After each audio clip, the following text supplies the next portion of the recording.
All right, everybody, this is Francisco. I am coming to you today with Chef Boy on the other end. We are going to preview the Browns and the Giants. We're going to compare stats from last season from players, and we're going to look forward to talking about the scheduling and see where we think where they're going to land this year when it comes to win totals, playoffs. And we're also going to bring up the Hall of Fame and what we thought about the players that were inducted. So, Chef Boy, please introduce yourself to everybody. Yo, I'm back again. doing what we talked about. I love to do, talking about the Browns, talking sports. You know, I go by Chef Boy, but it's Nate Ortiz. So yeah, man. I'm just ready to go, man. I'm so pumped about this season starting. I'm just ready for football, man. I'm ready to see this thing go down. Going So, to the playoffs. So we are going to be doing this every week after every game for all my Browns, Cleveland Browns fans, and New York Giants fans. If you guys want to tune in, you're more than welcome to tune in. So let's start off. Both our quarterbacks, Daniel Jones and Baker Mayfield. Okay, both of them going to have big years this year because they're both in contract years. So as far as stats from last year, Baker played 16, Daniel played 14. Their completion rating is almost on par with each other. Daniel Jones was 62.5 and Mayfield was 62.8. Obviously, Baker threw for more yards, over 4,000.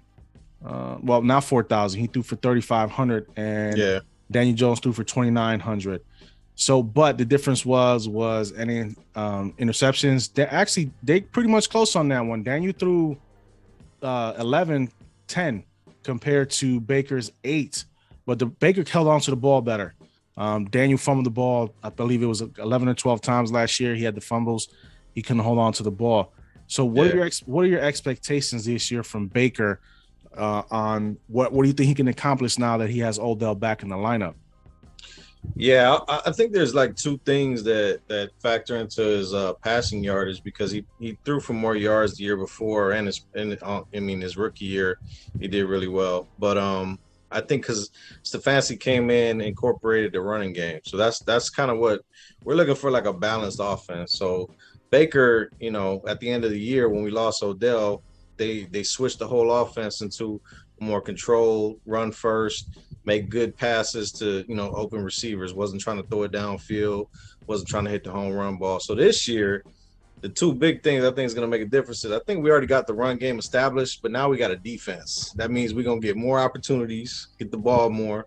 So I think we're going to be putting up a lot of points. If you look at the first four games, I was looking at them, man, we were putting up 30, 40 points a game. I think against good teams. Well, I mean, the first couple of weeks were a little hit or miss. Washington wasn't a slouch, they got a good defense, but we're still, putting up 30, 40 points. But I think Baker, he's going to have a strong year. Honestly, I think he's going to be an MVP candidate just because, like I said, those two factors, Odell coming back, we're going to be able to throw the ball more. And I think because our defense is so good, we're going to get a lot more opportunities, a lot more turnovers and stuff. So the more you get the ball, the more points we're going to put up. So I at the same time, though, I think Odell might hurt that offense again because Baker has a way of trying to cater to Odell. Odell's a diva. Everybody knows this. If he's not getting the ball, he gets angry. Last year, after he went down, Mayfield was able to spread the wealth to everybody.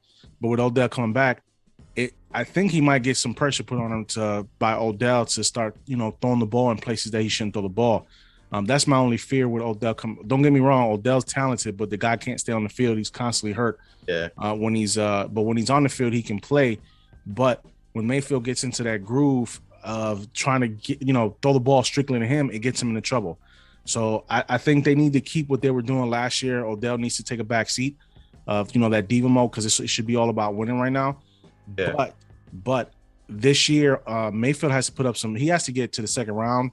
I mean, the third to NFC Championship game, he's going to have to get an NFC Championship game, at least with that offense that they have, because he might not get extended. And AFC Championship or bust. That's definitely that's to me the bar. I mean, you got to at least make it to the AFC Championship game or more. I mean, last year we were one game away from it and probably a couple plays away. This year we're coming back with a reloaded defense.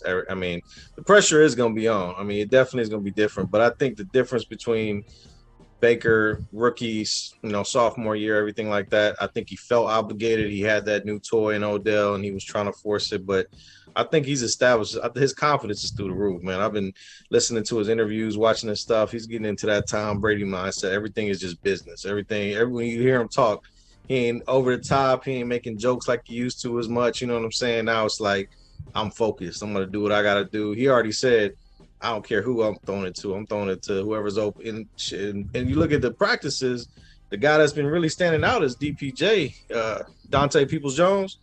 Donovan Peoples-Jones. That dude right there. I mean, he's a 6'4" receiver. Dude can fly. I mean, don't get me wrong. Odell's still going to be that guy, but I think the coach is going to use him in more of like kind of a Percy Harvin used to what, you know what I'm saying? Like a trick play, he'd run. Yeah. Versus do quick screens. I don't think you're gonna be using him downfield as much. I think DPJ gonna get that ball like deep. Like he's gonna be our deep, or Schwartz, that dude, the speedster we got from Auburn. I mean, we got so much talent. I mean, that's what I'm saying. It's hard not to be pumped because it's just too much, man. We have so much talent in so many different positions. Like one person goes down last year, we're screwed this year. We got backups for days. So that's how I feel. That's how I feel right now about the Giants. They loaded up in the offseason, man. Picking up the wide receivers that they did, picking up the wide receiver in the draft. You know what I mean? Saquon's coming back from that injury. He should be back on the field this season. I think Daniel Jones got a big arm. That's why they call him Danny Dimes. I just think he needs to learn how to hold on to the ball. I mean, he gets, that offensive line holds up, and they protect him back there. He doesn't have to feel like he's going to get crushed like Eli used to. I think they can put up good numbers because in all reality, it's the NFC least. Everybody keeps giving Washington the roses, saying that they're going to be the ones who's going to them or Dallas are the ones who are going to win a division. But in all reality, if Philadelphia wouldn't have thrown the game last year, the Giants would have made the playoffs instead of Washington. So I think it was pretty. I think it's a pretty evenly matched division right now.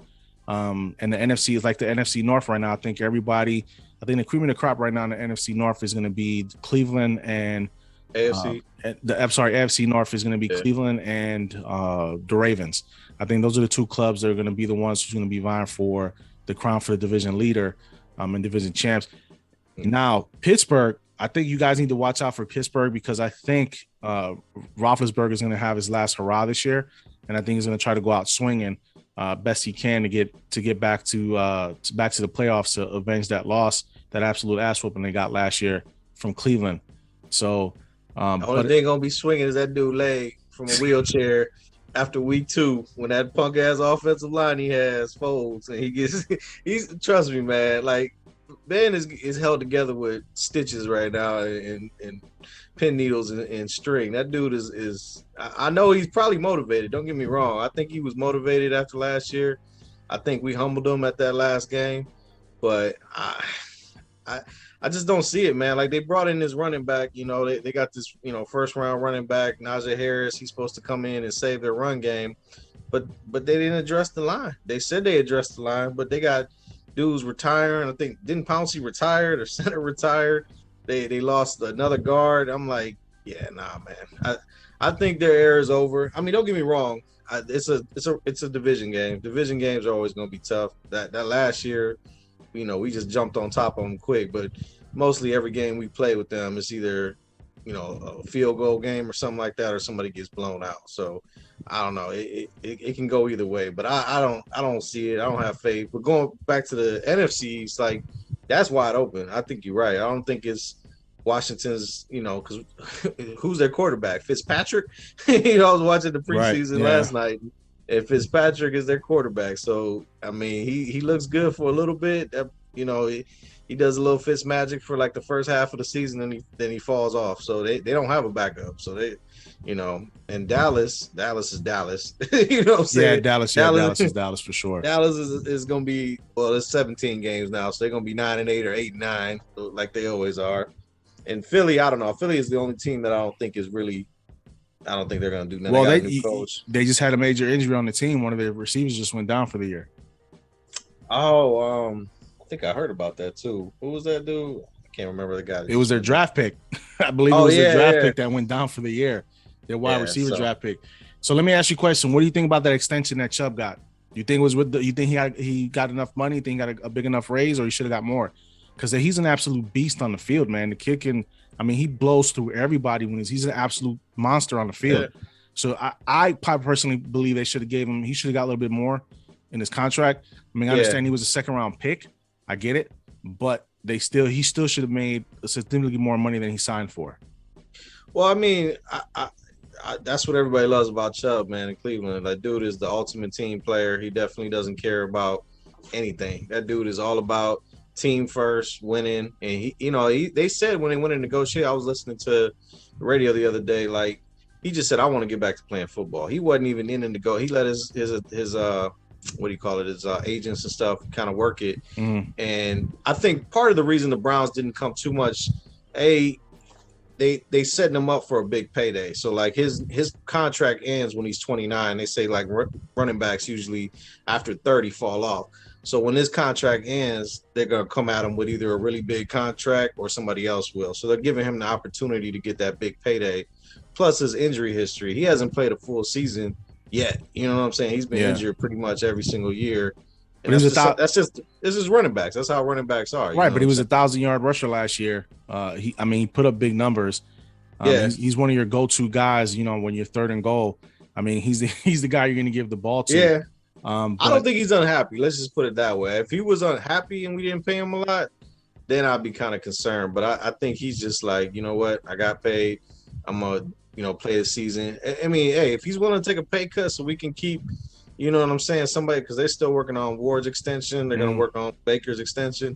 We're going to have to back the Brinks truck up to Baker now, because I personally think he's going to have an MVP season. And if he does, and he waits to the end of the year to get this extension after, what's his name over in Buffalo, Allen got that big contract, they're going to have to really back the truck up to Baker, because that shit right there, 40-something million a year, that's going to be crazy.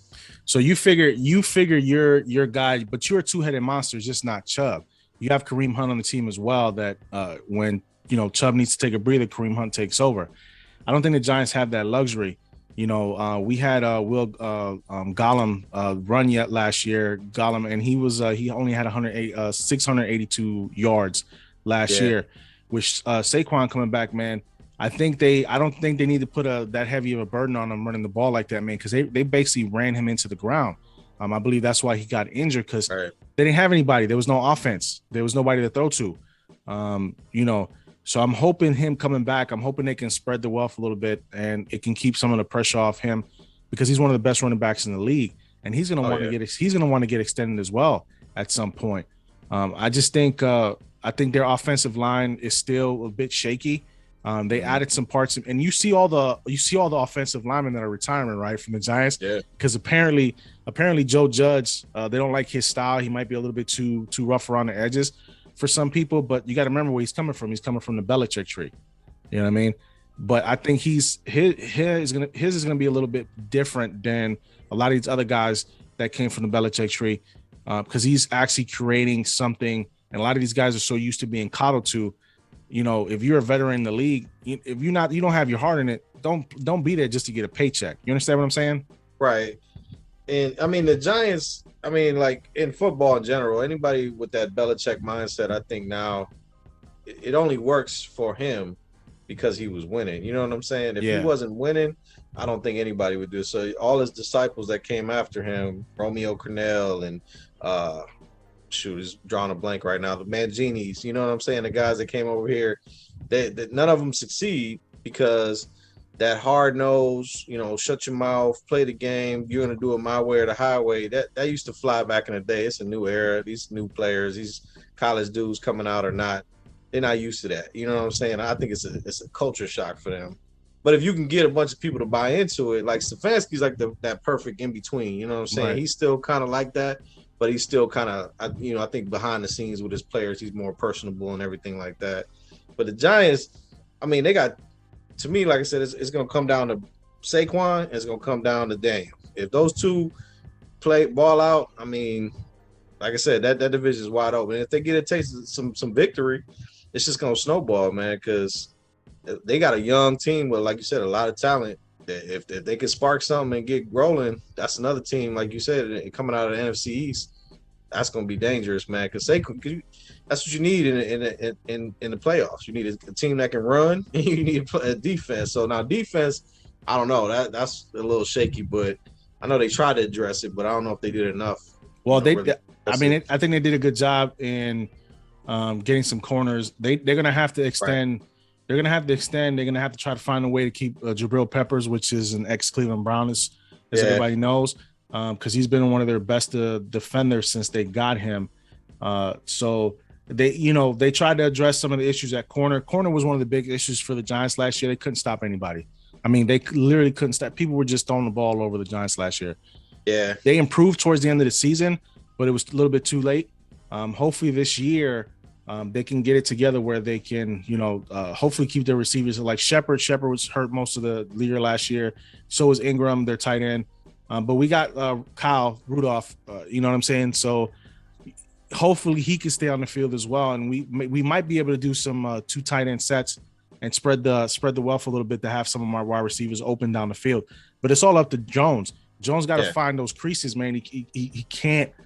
I mean, he just can't throw blindly. Like the one thing I didn't like about Eli, and I love Eli, one of the best quarterbacks New York has ever had, is Eli sometimes used to throw blindly. He just didn't even. He just threw it. Just chucked it through it. Didn't even pay attention to what he was doing. I think Mayfield had big issues with that at first. His first couple of years in the league, he was doing the same thing. He was trying to throw it in tight spots where he shouldn't have thrown it. But I think Baker did a good job last year of cleaning that up after Odell went down. Is that coincidence? I don't know. But, I mean, his numbers did improve. I think he only had one interception after Odell went down, right. I believe. So his numbers drastically improved because he wasn't trying to throw it in spots that he shouldn't have thrown in. So I think that's a bonus right now for Mayfield. I think Odell's just a bonus player, bonus wide receiver on the field. If they can implement him, I think they can have historic numbers, man, in Cleveland, just based on the offense that they're. Who's going to stop that offense? Honestly, tell me. Because if you're going to have to contend with Landry, you're going to have to contend with Odell, you're going to have to contend with Chubb, you're going to have to contend with Hunt. Who's going to stop that offense? Who are you going to shut down? Then you got your tight ends. I mean, Hooper and Joku, and like I said, the receivers they brought in. It's amazing. Like what's crazy about it is the defense. I'm almost more excited about the defense than the offense. I know what the offense is going to do. Right. But if you look at the defense, and again, this is paper, you got Miles on one side, Clowney on another side. You got your big man Billingsley back from, he didn't play last year because of COVID. So you got this nose tackle monster in the middle that's going to be taking up 2 blocks at a time. Plus, you signed some guys, this Tack McKinley dude that supposedly was like a number 1 pick out in Atlanta. He came in and he can get sacks. I mean, it's crazy. Like the D line, the linebackers, the boy from Notre Dame, Usu, what's his name? They call him JOK, Jeremiah Usu something. I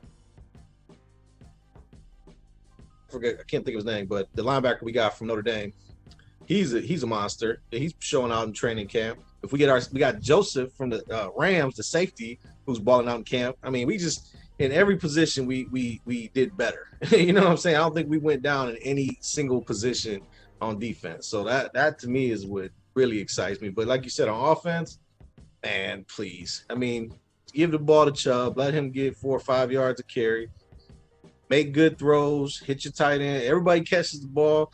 There's no reason we should be stopped, man. I would be shocked if we're not in the top 5 in offense. And Cleveland has one of the youngest rosters in the league too. If you look at age-wise of their wide receivers and their running backs, they just overall they have one of the youngest rosters in the league, and they have potential to go to Super Bowl this year. But sometimes Cleveland, and this is true. I lived there 20 years, man. I know Cleveland sometimes when they get the spotlight put on them, they fold, man. They fold. When they know there's expectations, they fold. So how do you think they're going to keep those expectations from calling in their head and, working against them during the season? It's just Stefanski, man. I think that's the X factor, man. The coach that we got in here, he's got the right mindset. He's even keeled. He doesn't let them get too up, doesn't let them get too down. I mean, he's always thinking about the next game, he's just so methodical. And I think that mindset, it's like I said, how Baker talks at practice and stuff, how all those guys go about their business. Chubb's already just a put my hard hat on, go to work type of guy. So this year, with everybody saying y'all gonna go to the Super Bowl, y'all gonna go to the playoffs, I think they blocking it out. Like I don't think they. I know Stefanski's not letting it get in. Like I said, I watch every day. I watch the Cleveland Browns daily, listen to the interviews and stuff like that.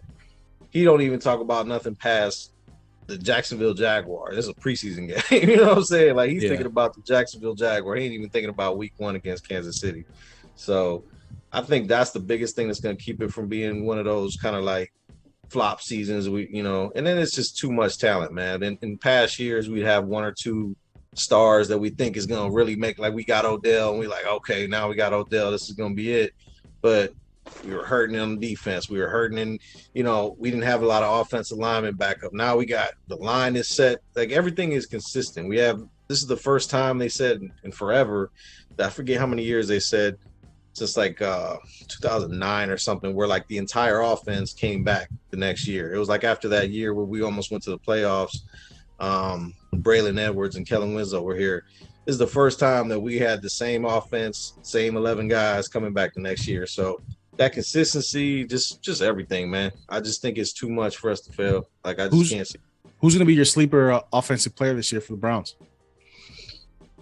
I think the DPJ, man. I think that receiver from Michigan, man. I think he's gonna step like because I thought it was gonna be Schwartz, like the rookie guy. I thought he was gonna be the guy to come in and I mean the dude is a track star. He's the fastest dude and probably one of the fastest dudes in the NFL, if not the fastest. So I thought they would use him, but from everything they talking about, DPJ out here just lighting it up, man. I mean he's what Gordon was supposed to be for us. You know what I'm saying? He's got that Gordon build and speed and everything like that. If he can be consistent with catching the ball, I mean, shoot, he might step up and be that number 2, and Jarvis might just take a seat back and be the number 3, just possession guy. You know what I'm saying? He don't have to make big plays and do it all like he been doing. So my sleeper guy for the Giants is their draft pick, Kadarius Toney. I think he's going to be the breakout star of that team this year. They signed Galladay. And we still got Sterling, but I think Sterling's gonna have to get moved to the slot. He really can't stay on the field. I think he'll be more effective working the slot than he would be on the other side. But I think Kadarius is gonna get a lot of reps this year. And he's gonna show what he can do. I think it's a good matchup with him and Daniel Jones. If those two can find some chemistry, it's gonna open up a lot of things in the offense. And I think it's gonna open up the running game, and I think he's gonna be something special. A lot of people were kind of upset the Giants took him, but I think it was a great pick for them because they needed somebody young at the wide receiver position that can actually hold on to the ball. You understand where I'm coming from and make plays. The Giants offensive line, it's I don't know, man. I'm still kind of not 100% sure about the line. Hopefully it can hold up enough where Daniel doesn't have to get rushed a million times to throw the ball out of his hand. I don't know, man. It's going to be my expectations are the Giants make the playoffs. I think my expectations is wild card. I don't see them. I wish they would win the division. I'm being realistic. I don't see them winning the division this year. I see them making the push to the playoffs because they were almost there last year. If they would have won 1 or 2 games, it wouldn't even been competition had been over. They started getting their stuff together later on in the season. But I mean, I think honestly, the Browns to me are going to have the edge in the NFC. Obviously, you still got to the AFC. Obviously, you still got to contend with Kansas City.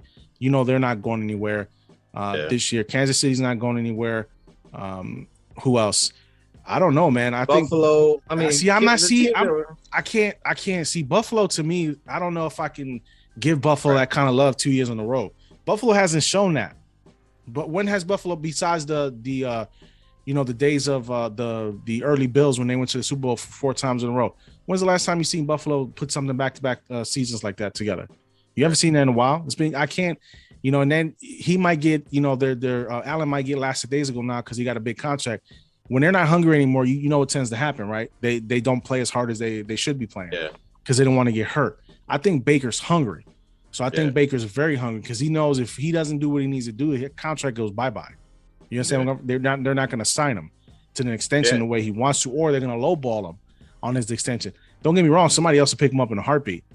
because Baker's got an arm on him. Baker can sling it. He can. Yeah. He kind of reminds me of Brett Favre a little bit. I mean, he'll chuck it. Brett Favre used to chuck it as well, but he got smarter as the season progressed.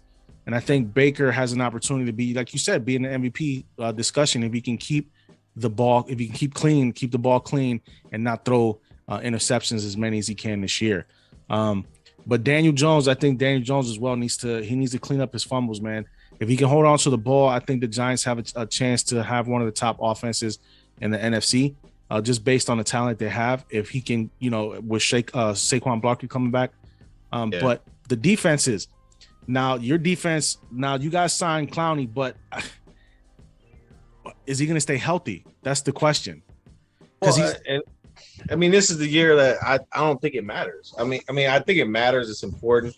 He's a big time free agent, but that's why they signed him to a 1-year deal. It's a prove-it year for him. And like a lot of people on that team, they're fighting for contracts for next year and so on. But I think just the depth they have, like I said, they still have behind him, you got Tack McKinley, and behind him they got the other boy Elliott who was there. They got some depth. It's not like years before where if one goes down, we're gonna be like, oh man, what we gonna do? Mm-hmm. But it's just, and then like I said, the way the defense is set up, Joe Woods wanted to run a dime defense. He said like 90% of the time. That's what he said he wanted to do, run dime. So he wanted to have multiple corners and safeties out there on the field as opposed to these big heavy nickel defenses and stuff. So the fact that he's got depth in the safety room now, depth in the corner room, we're going to see a lot more, 3 and 4 man rushes, or probably less than that, probably just more 3-man rushes than we do 4-man rushes, because I think we're going to be up a lot. People are going to be throwing the ball like crazy. And, they're going to be running a lot of dimes. So I don't think it's a year we got to worry about losing somebody and it being the end. You know what I'm saying? So how about special teams though? Who's going to be your kick returner this year? That's a good question, man. I don't know. JoJo Natson is who they brought in. That's his job. He's on the fence. That boy, the rookie Felton, he was the all-purpose yardage leader in NCAA football last year. He's a no name, not no name, but he's a lesser name dude. But he's like this big, short but cocky, shifty back that can play receiver and running back. So he's a special teams guy. And then you got Donovan Peoples-Jones. He was a punt returner for Michigan. So I think it's going to be Donovan. I think Natson's probably going to be the odd man out this year. I just think he's too small, too fragile. He's quick, you know what I'm saying? He might make the practice squad, but I think it's going to be Donovan Peoples-Jones. I think he's going to be the main punt returner. Natson might be the kick returner, but then again, they're going to keep that rookie Felton in. He's going to be that. I think he's going to be our kick returner. I think he's going to be the one taking the balls. So this is going to sound, left field, but believe me when I tell you, don't be surprised if you see Odell returning kicks. Yeah. Don't be surprised if you see Odell returning kicks. Honestly. Because if he's not getting too much action on the field, he's going to want to do something. You know what I mean? He's going to want to do something. He's going to want to prove something. And I'm telling you, don't be surprised if you see Odell returning punts, returning kickoffs. Don't be surprised if you see him in that. I would love to see it. Shit, I would love to see it. The fact that, like you say, most times you want to put those people in bubble wrap and only use them in certain ways, but now that we got so much wide receiver depth, hey, I'd be all about it, man. I'd love to see that. So for us, for punt returners and kickoff, I think Darius Slayton, they need to keep him. Jabril Peppers is good at returning kicks, but I think Darius Slayton, they need to keep him in that role. Let him, because he did a good job of that last year. They need to keep him and let Peppers do what he does on, and play his position. It's a lot this year, man. It's a lot to look forward schedule wise when when it's all said and done. So let's compare schedules. Let's go up and down the schedule, man, to see what wins you see and what wins you don't see for the Browns. And don't be a homer. Now, don't be a homer. Let's have a real conversation about this. I want to know what your honest opinion is about what the schedule is looking like for you guys. So your first opponent is going to be it's going to be Kansas City. That is going to be. I honestly think the Browns are going to win this game based off it's a revenge game. I think they got kind of screwed in the playoffs last year by the referees for that game. I think if they're off, if Kansas City's off on that defense, I think Cleveland's going to put 40 on them. I think if we're gonna get them, it's gonna be in week one. I honestly think so. I mean, we've got that terrible curse hanging over our heads, man, with week one games, man. We cannot win a week one game to save our lives. But I'm very optimistic. It might be the closest to a homer pick you would say, because honestly, I think before you can get Kansas City pumping and rolling in the groove, I think if we get them in the week one, and I mean, the good thing too is they don't know what we got on defense. Like they've seen our defense last year, but this year the speed, the corners, the safeties we picked up. So we know what to expect with them. Their team is the same. Nothing's really changed on their team. They haven't gotten better, gotten where I think they're about the same. So this is gonna be the one to get them if we're gonna get them. So I'm going to tell you what I see right now for the schedule. So I see Kansas City as a W. I see Houston as a W because all the turmoil they got there. I see Chicago's definitely as a W. Minnesota as a W. I think you guys might get your first loss against LA. Yeah. I think that might be you guys' first loss. I see you guys winning against Arizona, definitely beating Denver.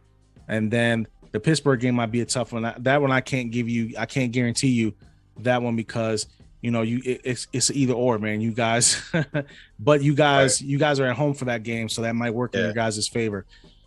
Cincinnati, I can see that as a W. New England, depending on how old boy's playing, if they haven't removed him yet from the kid for Alabama, that one might be a win for you guys. Detroit, definitely a W. Your division games are the ones that I think you guys are going to struggle with the most because it seems every year with division, you know what I mean? You guys, either play really well, you play really bad. You know what I mean? So I honestly see you guys going maybe 12-4 at the end of the day. Well, we got one extra, so 17 now. Oh, 17. Oh, that's right. You guys got Cincinnati. So I would say 13 and 4. Yeah. 13 and 4. I'll see you guys going 13 and 4 then. I tend to agree, man. I think I'm right there with you. The only losses that I honestly see are maybe Kansas City's definitely a possible loss. The Baltimore games, I mean, I think you go 1-1. I think you're going 1-1 with Baltimore. Honestly, I think you're going 1-1 with Baltimore and 1-1 with Pittsburgh. But with Cincinnati, I think you guys, both those games are winnable. I think you can take both those games. Green Bay might be tough. Green Bay. I don't think so. End of the year, depending how Rodgers is feeling and how they're doing in the year, that's a winnable game. But you're at Green Bay. But it's not something that you're not. It's not like you're not used to cold weather, man. It's Cleveland, Ohio, bro. That cold weather. Yeah, no. It's. I don't foresee that being a problem. I think it depends on how angry Aaron Rodgers is and what kind of year he's having. But honestly, I think I see you guys going 13-4 and actually winning the division on getting the first round bye. Yeah, I agree with that Chargers game. That Chargers one ain't no joke. I mean, that QB over there is bad. That Herbert dude, he can throw. He's a good quarterback, and that one's kind of iffy, middle of the season. So after, like you said, if we win the first game, I don't see us losing again until probably LA. Like I know we're not losing to Houston. Chicago, everybody was picking Chicago as like an upset game. I don't see it. Not with a rookie quarterback, bro. Yeah. Because I don't care what anybody says. Fields is Justin Fields is going to see the field. He's going to be on the field. Period. No matter what they say. But I think the biggest issue for you guys is going to be longevity because you guys don't get your first bye week, your only bye week till week 13. So you guys are playing 12 straight games, man, before you even see a break. So I don't know, a lot of guys that come out of college, and you're rookies, I don't know how they're going to handle that kind of pressure playing 12 straight weeks before they get a break. Yeah. No, I mean, that is the big thing. I mean, that's a late buy for sure. And like I said, it all depends on how, like I said, the offense runs. If our offense is balanced and we're not just slinging it all around, trying to play catch up or something, which I don't foresee, then I think we'll have a lot of games where we're up big. We can rest our players and be fresh, you know what I'm saying? And let Chubb and Kareem kind of just grind it out like we were doing last year, just end the game in the fourth quarter where we don't even have to throw the ball. We can just run it the entire fourth quarter. So hopefully that's the case. But optimistically, I would say a 13-4. I mean, there's always those one eyeball. And like I said, it's football, man. Anything can happen. I mean, I think if Lamar goes down, their season's over. You know what I'm saying? Like Yeah. we might beat Baltimore twice if Lamar goes down. But I'm kind of disappointed. They only got, let's see, they got Monday Night Football game in January, and then they got a Thursday night game. But those are only two like nationally televised games that they have this season, which I'm surprised about, especially how well they played last year. I'm surprised they're not getting any more shine. I remember they were talking about. I thought we had 4 primetime games. I think we have Christmas Day game. Well, the games I see here, I see Thursday. I see 10/21 Thursday. That game's going to be nationally televised games, Thursday night game. Then you have Monday Night Football, which is not till January. Let's see here. Everything else is, well, the Denver game is the only Thursday night game. I'm not seeing it. Yeah, Denver's Thursday night. I'm not seeing any Monday night games. You only get one Monday night game, one Thursday game. Everything else is Sunday. And then let's see. Yeah, they always do that to us. The other, you get another one. You get Sunday. You get 11:28 against Baltimore. That one's on NBC as well.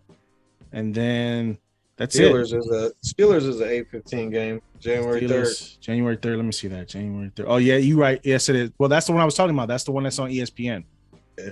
Yeah, so I mean, I'm surprised we're not getting more love than that based on what they were doing. My Giants got a bunch of games this year that's getting televised, which is crazy, man. Like we're on. Let's see, we got ESPN twice. Let's see, we got one Sunday, one Monday. Let's see here, we got a Thursday night game against Washington. So we're gonna be on TV quite a bit, which I'm surprised about. Like I'm kind of shocked about that. I don't know why that is, because it's New York. It's a big market. I would say New York market, man. You know, that speaks, man. It's a big market. So that's the same reason they keep putting Dallas in them Thanksgiving games, man. It's a big Dallas. market. Yeah, Dallas is trash. I don't want to hear about Dallas. But so for the Giants schedule right now, honestly, Denver, I see that as a W. If they can keep their stuff together. Washington, I mean, honestly, everybody thinks Washington defense is the greatest thing since sliced bread. I'll give that game a toss up. Atlanta, they can beat Atlanta most definitely. Yeah, so. New Orleans, I think they can beat New Orleans because Breeze is retired now, so it's not like they have a stellar quarterback behind that line. Dallas, that one it's a toss up for me because the Giants always play well and then they fold at the end of the games for some reason. They're the kings of starting fast and then dying out at the end and losing. So that one's a toss up. Then we have, what is that, LA? Rams, yeah. Then we got the Rams. Yeah, I don't see that as a W at all. I think that's going to be an L. Carolina, that should be a W. KC, that's going to be an L. Automatically, I know that's going to be an L. The Raiders should be a W. Tampa Bay, see, I don't like Brady. I've never liked Brady. But hey, the Giants got their number, man. Hey, it might be a mental thing with him too. You never know. Yeah, it might be. Yeah, but I don't think that, I'm being realistic, man. I don't think that's going to be a W. Philadelphia, I hate them with a passion, so I'm going to go with the Giants on that one.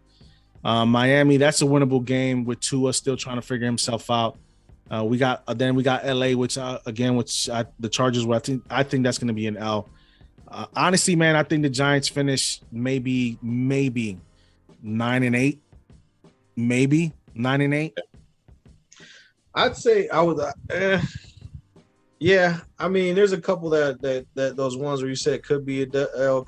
I think, like I said, that Buccaneers game, that's a primetime game too. That's an 8:15 game. Oh man, yeah, I don't know. Brady likes to shine at night. Brady likes to shine. I'm telling you, bro.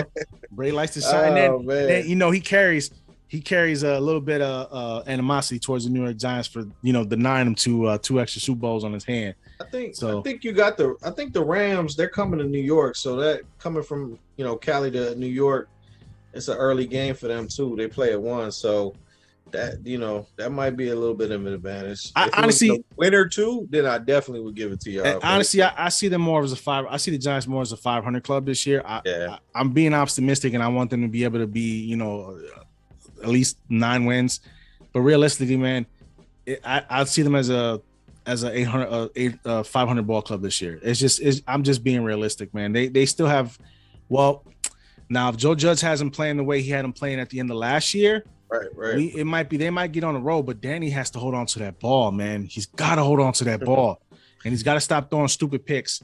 You know what I mean? Yeah. He's got to stop throwing stupid picks. He got I to hold on like to his the ball. legs, man. I want to see Yeah, him he can run. more, man. Yeah, he can run. He can run, but I think with Saquon back, man, I think it's going to be a real.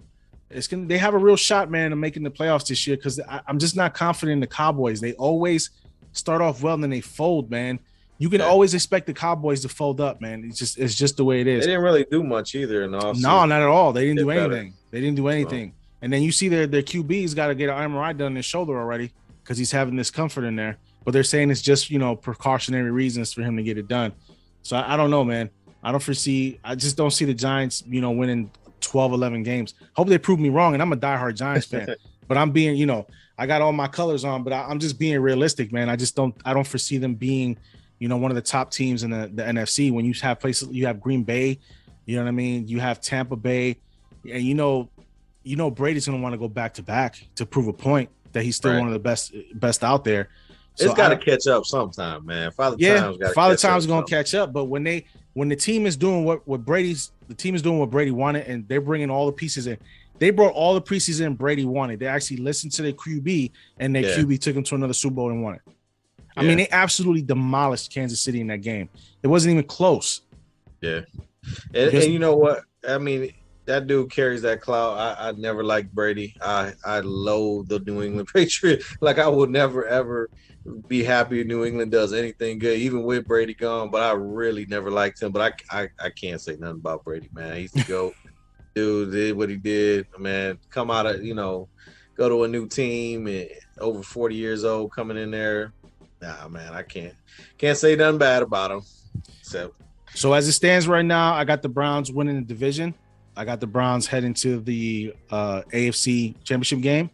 And I honestly believe they're probably going to end up playing Kansas City this time around for the AFC Championship to go to the Super Bowl. I just don't see anybody really else in the AFC that's going to give either one of those teams too much trouble. Buffalo might, but I'm not giving Buffalo that much credit yet. They haven't really showed anything. That was just 1 year. They got to put it together. But I honestly think it's going to be Kansas City and the Browns in the AFC Championship game this year. Yeah, and I agree. And I think, as far as like the Giants, man, like I said, they have a running game. And as long as their defense plays like it did like the second half, the last like 4 or 5 games of the season, they was one of the top defenses in the league. Like I think in the last 4 games of the season or something, they were shutting, like nobody was scoring on them. You know what I'm saying? That dude Williams in the middle was beasting.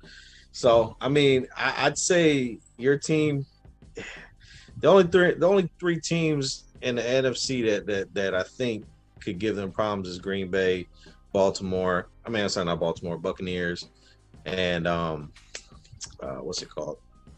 Dudes out west. Not San Fran. Seattle or not Seattle. Seattle or LA. LA, I think they've been together a long time. They're a good team. So those are the only real 4, I guess you say, including Seattle, because Seattle just seems to stick around too. But I think they're trying to get a little bit, what's his name is getting a little upset out there in Seattle too. Yeah, nobody's happy, man. yeah. Nobody's happy. Well, hopefully both teams show up this year and do what they need to do. So let's switch gears a little bit after talking the Browns and the Giants. So let's talk Hall of Fame. So what do you think about the ceremony that happened last weekend? I thought it was cool, man. I get why they did the 2 back-to-back like that. I'm sure the players aren't going to act like they're upset about it, not getting their own little shine for the year or whatever. But, they always do a pretty good job. Like I said, it's a weird kind of year with everything with COVID and everything like that, so they can't really do it like they want to. But, the people this is probably one of the, these draft class, man, these people that went in there. You're talking about Peyton Manning, man. Peyton Manning, he's one of the GOATs too, man. He was one of my favorite quarterbacks too, man. And his speech was crazy. That dude is a clown, man. His personality is off the hook, man. So to me, here's the funny part. To me, and a lot of people are going to disagree because he doesn't have as many rings as Brady does. But to me, Peyton is the greatest quarterback of all time statistically. When he retired, he had all the numbers. Yeah. If it wasn't for his neck injury, he probably would have played another 4 or 5 years in the league. I'm just going to keep it real with you. His mobility was shot the minute he had that neck injury, and he He barely held on the last season when they went to the Super Bowl. He wasn't the reason that they won the Super Bowl, but I think because of his neck injury, it took away 3 or 4 more years of his career. He probably could have had a couple more when it was all said and done. He wasn't going to have Brady. He wasn't going to have Brady numbers, Super Bowl rings, but he probably could have had 3 or 4 more rings when it was all said and done. I think statistically, he's the greatest quarterback of all time. And I mean, the numbers he put up were ridiculous. This dude was doing things nobody was doing. Yeah. No, the way he played the stretch, I mean, the stretch he had Indianapolis on, where it was like a record. I think they were like 12 wins or more for so many years. I think New England came and maybe tied it or broke it, but it was him, every year consistently, man. You knew Indianapolis was going to be in the playoffs no matter what. And, he was going to be at the top of the leaderboard when it came to yardage and touchdowns and everything and the way he just orchestrated, man, it was just like, he was the one doing it. You know what I'm saying? Like the play caller might have made the play, called the play, but Peyton was the one running the offense. He did what he needed to do, and just the way he threw the ball, man, it was beautiful. What'd you think about Brady showing up to the ceremony? I mean, hey, as respect, man. I think he pushed Brady. You know what I'm saying? Brady, I think if it wasn't for Indianapolis those years doing what they were doing, I think he respects the hell out of Peyton Manning, man. So I wasn't surprised. I love how he clowned him, though. I mean, so that was cool. What'd you think about Edgerrin James? You think he was Hall of Fame worthy, man? Honestly, I mean, he accumulated a lot of stats, man. I don't know if he's not like the guy that you're gonna think about. Like, man, there was that running back, that did everything. I think he was more of a scheme guy. I mean, just because people had to account for Peyton so much, you know what I'm saying? Defenses couldn't really just key in on the run because the minute they did, Peyton's bootlegging out, you know what I'm saying? They like to run that little zone read off running where they just like do that little read to the outside like a stretch play, and then Peyton would just turn around, do a little bootleg, and hit somebody downfield. So I don't know if it was more of a system that Edgerrin was in, but hey, man, accumulated stats. It was like Emmitt Smith. I mean, I remember Emmitt Smith. I mean, I was a little bit before my time. I was a younger dude, so I didn't know football like that back in the day. But it seems like he just padded stats. You know what I'm saying? He became the all-time leading rusher. So Edgerrin's kind of like that. He just played so long and had to. I mean, he's a Super Bowl winner, played good. But like you said, is he somebody that I look at and be like, man, he's one of the greatest running backs of all time? Probably not. Yeah, I wouldn't think about him like that. Hey, I'm just waiting. I'm waiting for 4 more years so the argument can begin about Eli being inducted into the Hall of Fame, because it's going to happen whether people want it to or not. I mean, it's as simple as that. I mean, I'll argue with anybody about that. You know what I'm saying? So we'll get to that bridge when it's time to cross it. But listen, it was a great show, man. I look forward to the season. It's going to be a good time. So as soon as week 1 is done, man, we'll hop on here and we'll review game 1, the good, the bad, the ugly, and then we'll go from that point. So once again, I'm Francisco. This is my boy Chef Boy, and he goes by Nate Ortiz, but his nickname is Chef Boy. So by all means, guys, click on. We're going to be on YouTube doing this every week this season, and we will see you guys next time. All right, my dog, take it easy. All right, man. You too, man. All right.